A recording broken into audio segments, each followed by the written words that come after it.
हम Indians and NRIs के लिए बहुत इंपॉर्टेंट न्यूज है। आरबीआई ने एक ऐसा डिसीजन लिया है जिससे रुपया स्टेबलाइज करेगा और एनआरआईज को 7% तक का रिटर्न मिलेगा डॉलर्स में, which is completely tax free. लेकिन इस अपॉर्चुनिटी का विंडो सिर्फ 30 सितंबर तक ही ओपन है, इसलिए इस वीडियो को लाइक करके ज्यादा से ज्यादा शेयर करना ताकि ये इंपॉर्टेंट इन्फॉर्मेशन सबके पास जाए। देखो, इंडिया में एनआरआईज के लिए एक स्पेशल डिपॉजिट होता है जहाँ पे वो डॉलर्स डालते हैं एंड वो डॉलर्स कभी रुपये में कन्वर्ट नहीं होता।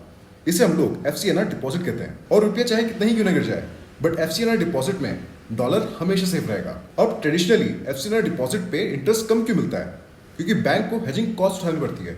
इस चीज को सिंपल लैंग्वेज में समझाता हूँ। देखो, इंडिया में डॉलर आया तो बैंक्स को ये डॉलर को रुपये में कन्वर्ट करना पड़ता है। क्यों? ताकि वो ये रुपया इंडियन इकोनॉमी में इन्वेस्ट कर सके और 3 से 5 साल बाद ये डॉलर वापस भी देना होता है। तो फ्यूचर में डॉलर खरीदने का कॉन्ट्रैक्ट भी बढ़ जाता है। तो ये हेजिंग कॉस्ट होता है ना, ये रफली 3 से 4% तक का होता है और वो आपके इंटरेस्ट में से कट जाती है, इसलिए आपको कम इंटरेस्ट मिलता है 3 से 5% तक का।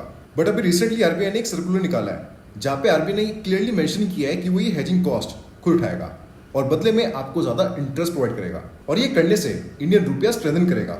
अब इसका चेन काफी सिंपल है। देखो, एनआरआईज डॉलर डालते हैं और वो डॉलर बैंक के थ्रू आरबीआई के पास आता है, जिससे इंडिया का फॉरेक्स रिजर्व बढ़ता है और मार्केट में डॉलर की सप्लाई भी बढ़ती है, जिसके कारण रुपया स्ट्रेंथन करता है। बिल्कुल वैसे ही जैसे FIIs इंडियन स्टॉक खरीदते हैं। मतलब पहले डॉलर आया, फिर वो डॉलर रुपया में कन्वर्ट हुआ और फिर रुपी स्ट्रॉन्ग हो जाता है। और यही सेम काम एनआरआईज के डिपॉजिट कर रहे हैं और ये पहली बार नहीं हो रहा है। 2013 में जब रुपया काफी तेजी से गिर रहा था तब आरबीआई ने इस टूल का यूज किया था और सिर्फ 3 महीने में एनआरआईज ने 26 बिलियन डाल दिए थे और रुपया 68 से 60 पर डॉलर चला गया था। ये एक ऐसा ब्रह्मास्त्र है जो हमेशा काम करता है। बट सवाल ये आता है कि आरबीआई इस चीज को वापस क्यों कर रहा है? क्योंकि इस साल का इनफ्लो सिर्फ 946 मिलियन का है as compared to last year जो कि 7 बिलियन का था। रुपया इस साल 7% नीचे है और आरबीआई को फॉरेक्स रिजर्व चाहिए जल्दी से, और ये तरीका ओपन मार्केट ऑपरेशन से काफी सस्ता पड़ता है। मतलब 7% तक का रिटर्न, डिप्रिसिएशन का कोई रिस्क नहीं, इंडिया में इंटरेस्ट फ्री और मैच्योरिटी पे पैसा और इंटरेस्ट दोनों मिल जाएगा। बट हाँ, इसका लॉक इन पीरियड 3 से 5 साल का है, आप बीच में इसे नहीं निकाल सकते।